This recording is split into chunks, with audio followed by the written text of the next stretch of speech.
Families are returning to the city of Detroit like never before, excited about opportunity with home ownership, skilled trades training, jobs, and entrepreneurship. The possibilities of growth are endless. Today I talked to a family who saw Detroit's comeback and decided to make a comeback of their own. Why don't you take a look at this?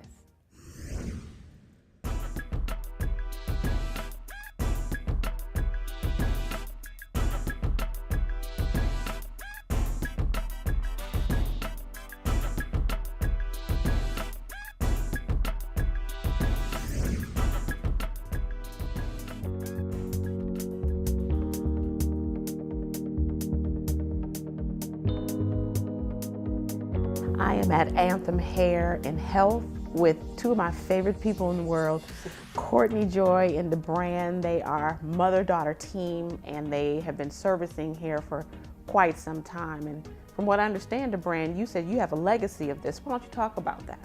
Yes, actually my mom was a good hair comber.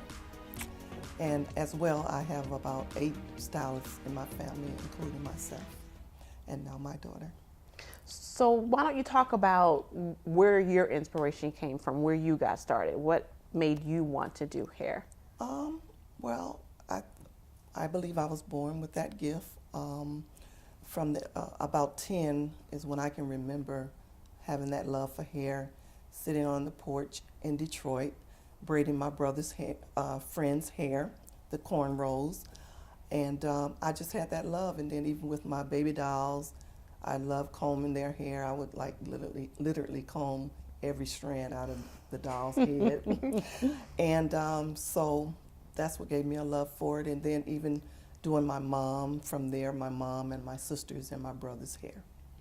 So having a history, a family history, and of course having children of your own, one might expect that you would have one that would get into the business with you. But I understand you have more than one child that has the love for doing hair and servicing that way. Actually, yes. My older son as well has that gift of barbering. Although he's not licensed, he cuts his own hair and some of his friends' hair. And very skilled. Things like that. Okay, so Courtney, that just rolls right into you. All right. So why don't you talk about your passion for the art? What made you want to do it? Well, I definitely think that it is an innate thing from generation. But I remember as a young girl, like my mother, I would comb all of my dolls' hair out of the head. I loved hair. I loved combing my aunt's hair. They had long hair. My grandmother, anything that had to do with hair. Back in the day, I would scratch up, the dandruff. Anything that had to do with hair, I just loved it. So as a young girl, I remember that was a passion. Now, I know you all worked together for a little while. Why don't you tell me about your experience? You started in Detroit, but you decided to venture into Southfield and start your business. Why don't you talk about that a little bit? Well, yes, Courtney was my assistant at the age of 14.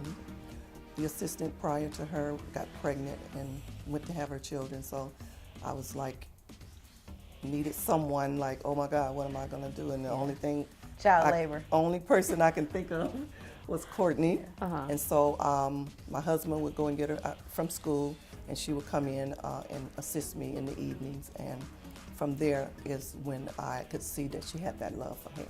Yeah. So the business was in Southfield. Yes. But then Courtney, you in your learnings and deciding to become a hairdresser yourself, decided to come back to Detroit. Why don't you talk about that a little bit? So I assisted my mom for a while, and pretty much for a very long time actually. And I was pregnant with my first son, and I remember trying to let my mother know that, okay, after I have my son, I'm going to venture to do my own clientele, so I won't be assisting you. And at that time, she was like, oh, okay, not really believing me because I had everything set out for her.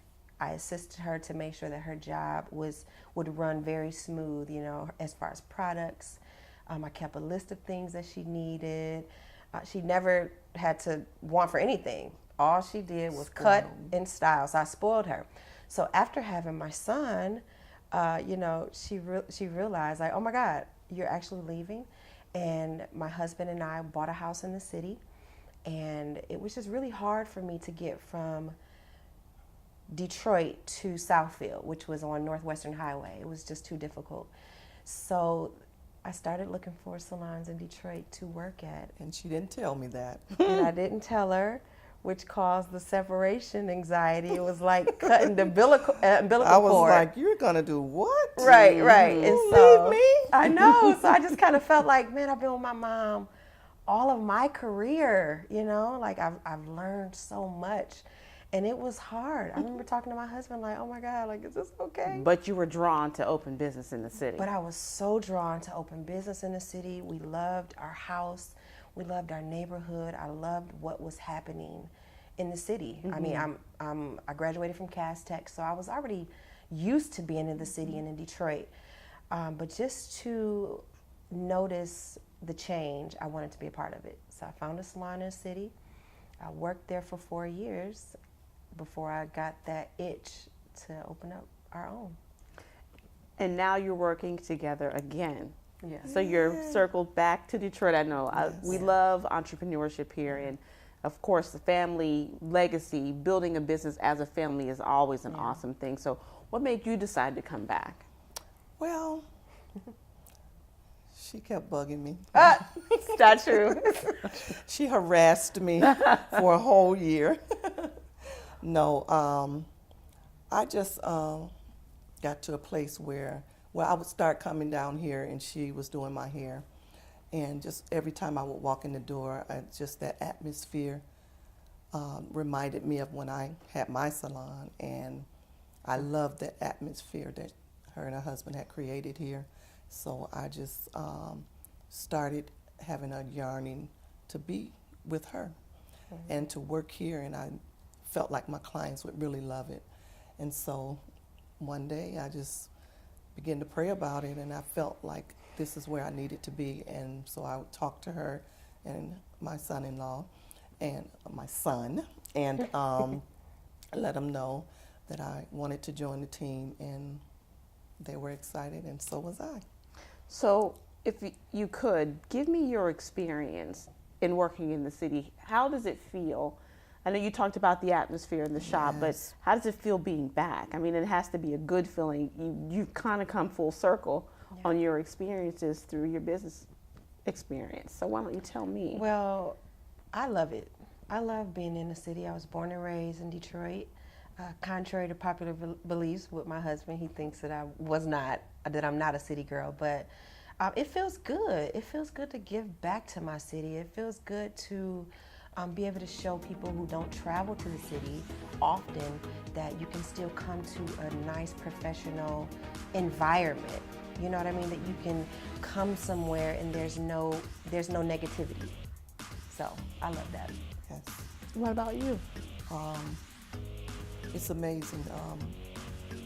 I don't live in the city, but driving into the city, it's amazing to see the buildings on the way in, coming downtown, on the Lodge Freeway. All the new It's development? Love all it. the new development, Yeah. and just what the city has done is just amazing, and it makes me excited to be a part of this community and what's happening in the city of Detroit.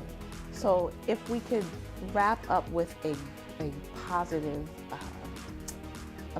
note for people who are watching, if you could encourage people to come to the city and start their businesses, what would you say to them, to those who might be teetering on thought?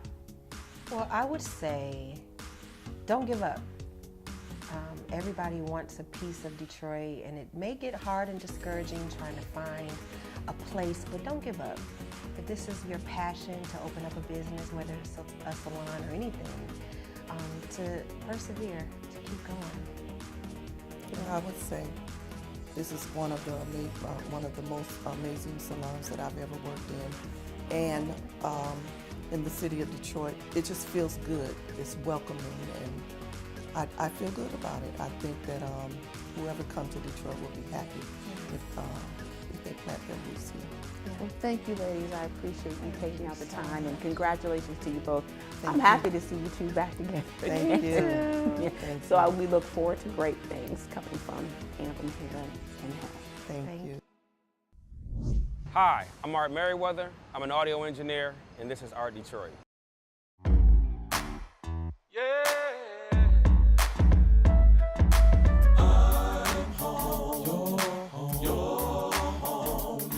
Detroit City. There's no place like home. Just tell me what you need. It's alright here, in Detroit. Don't matter what it is, it's alright here. Oh. This is the peaceful part of the day. What's here at Chene Park, basically my role is I get everything set up for the engineers that come in, the guest engineers. So that's what I'm doing right now, getting everything plugged up and good to go. And if an artist comes in and they don't have an engineer, I'll mix them. Audio engineering is an art. Not everyone can do it. And I've had many musicians tell me that I was a good engineer because I was a musician, where I knew what the music was supposed to sound like from a musician standpoint. So it's not so much, it is technical, but it's a balance of having the technical ability and having a creative ear and putting it together, making sure it sounds good. That's what a sound engineer does. We're taking what the artist is doing on stage.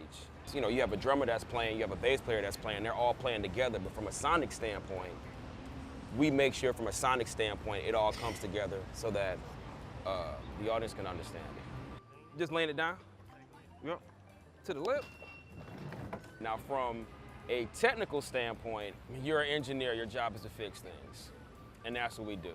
We go in, if there's a problem, you fix it. You know, the higher up you get paid, it hits a point where the only thing that you can offer is solutions. Alley hoop. It's going back. So we drop power in. These are the drive lines which feeds the PA, and these are the lines that return to the console from the stage that we'll end up mixing. So right now, this is a multi-port connector. And then I have a fan out.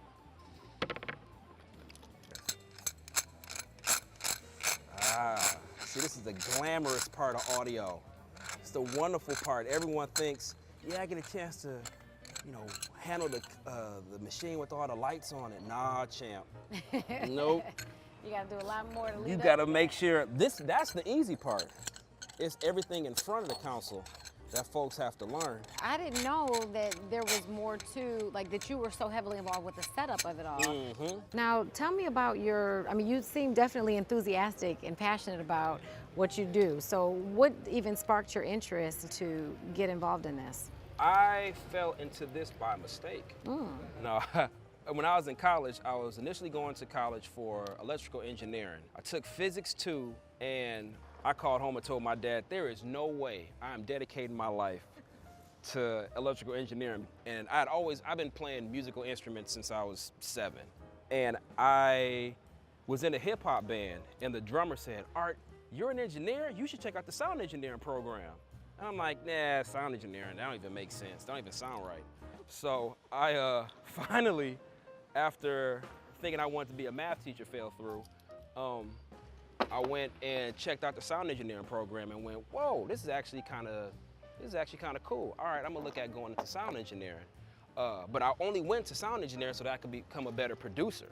All of my friends knew how to play instruments. They were all very good, fantastic singers, fantastic producers. No one knew how to record. And I just tell folks I got too close to the water and been doing it since. What are you doing now with these cords? I am patching in the outputs to the actual PA.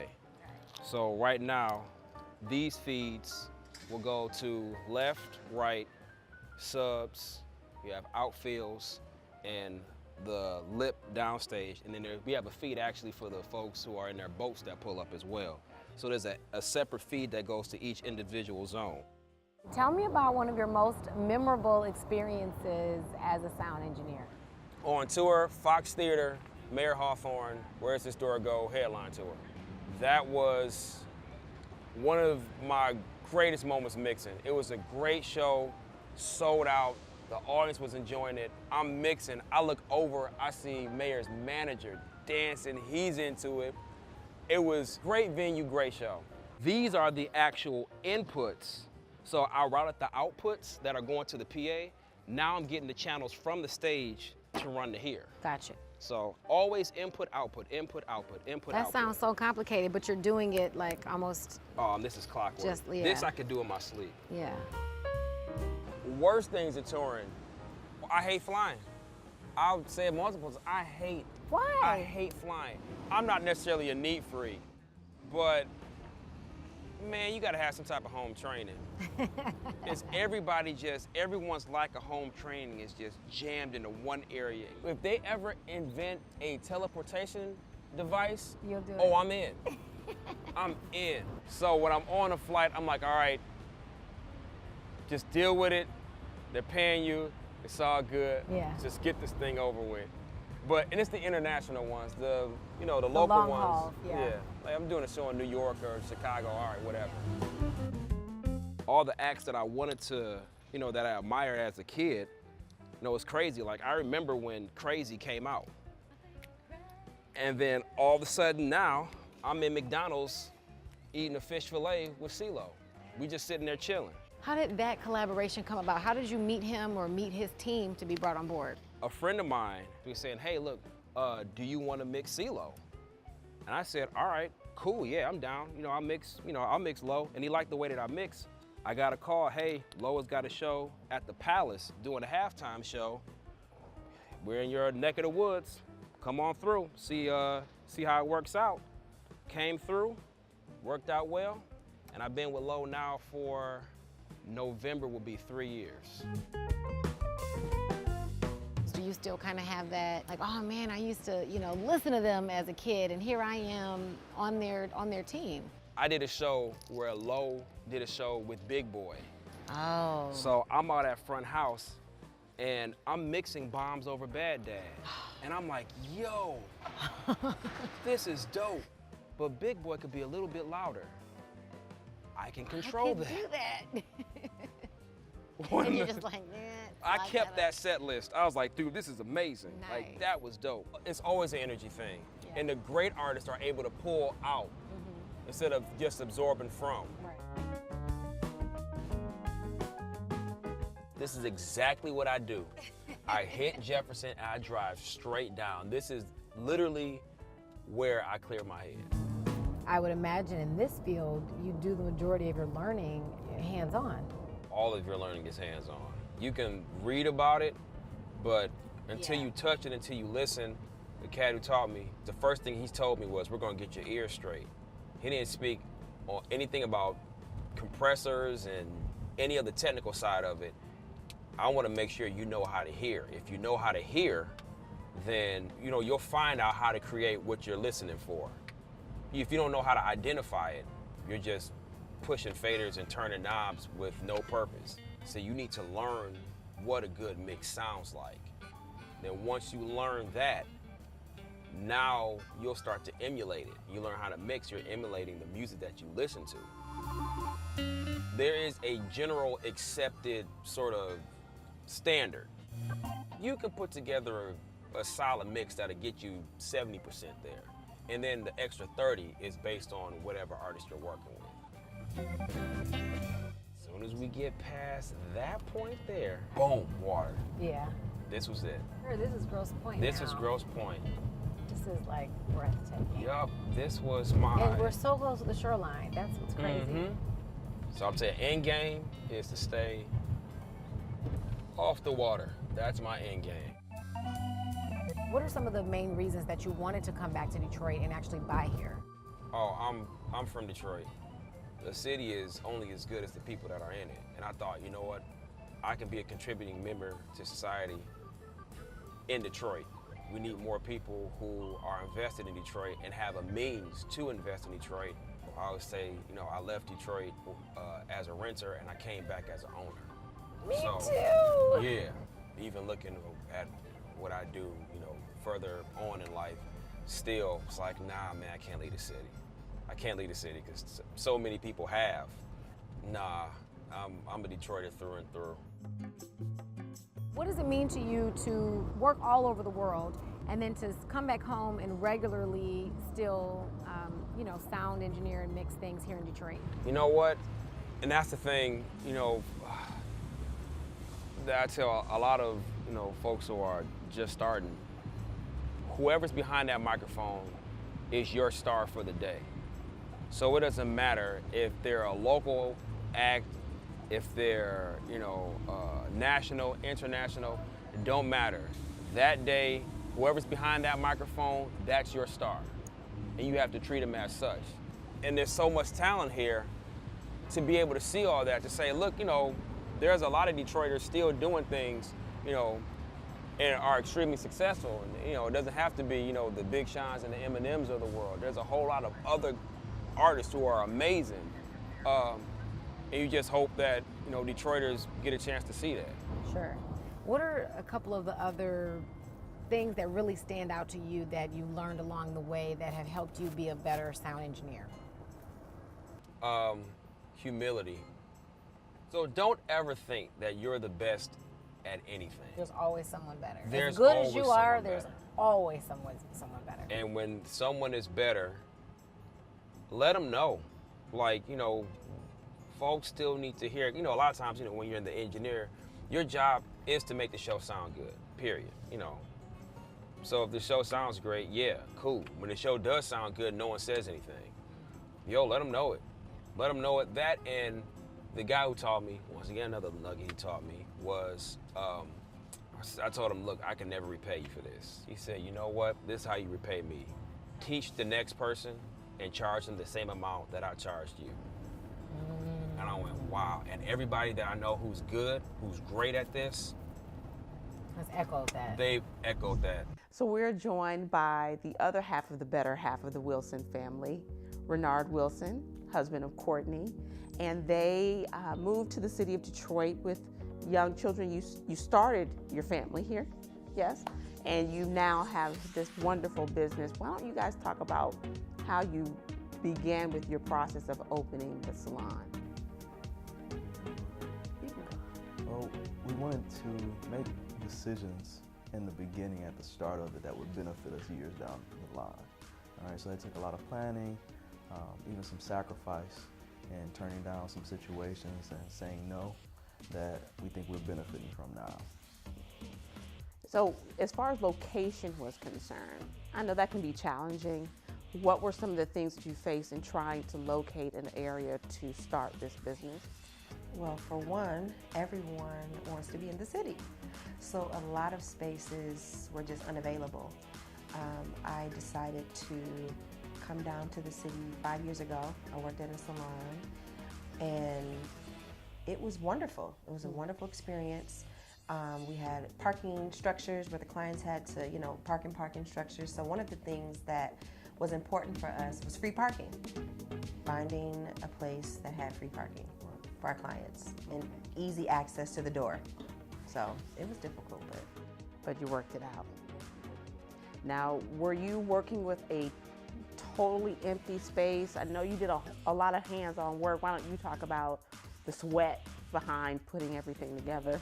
A lot of it came from, I guess when you have a vision for something, you're able to say, okay, we can work with this. So we were able to find a space that a lot of people may have looked over because we were able to see what we can get out of it. So the space was totally raw. The color, the scheme, good bones, but there was a ton of work that had to be put in.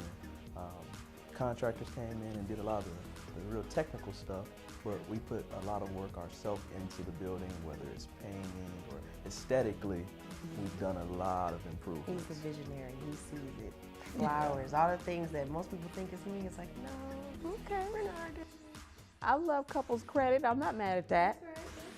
Okay, so now that you are here, and I like to, when I talk to my guests, is talk about encouraging others. You're millennials, you're a young family, And you have to begin to bring in young people to build the city and to start families and legacies and things like your business. So what could you say to people your age about coming down to the city and starting businesses or even projects, whatever it is that would inspire someone to get started here? I would say really follow your heart, but don't leave your mind out of it. I think that's kind of a dual decision making.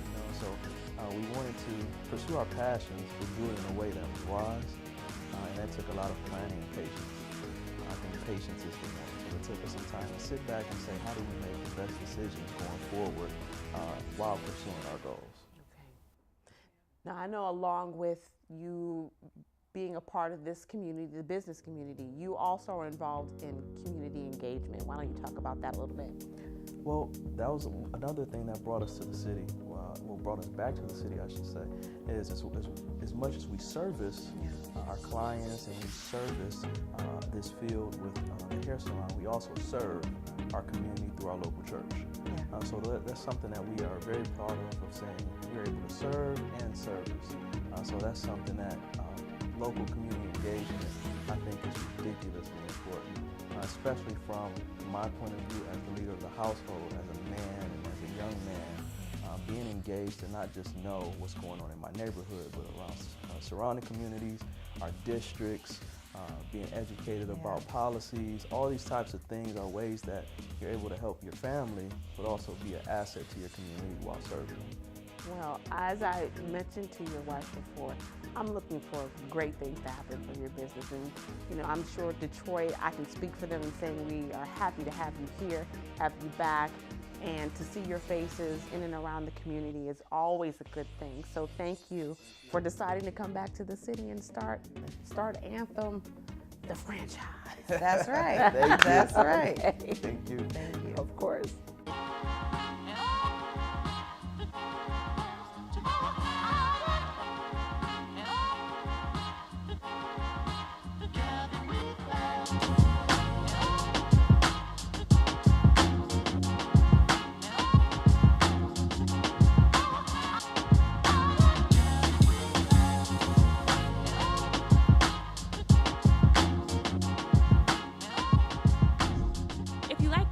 And want to see more, follow us at City of Detroit.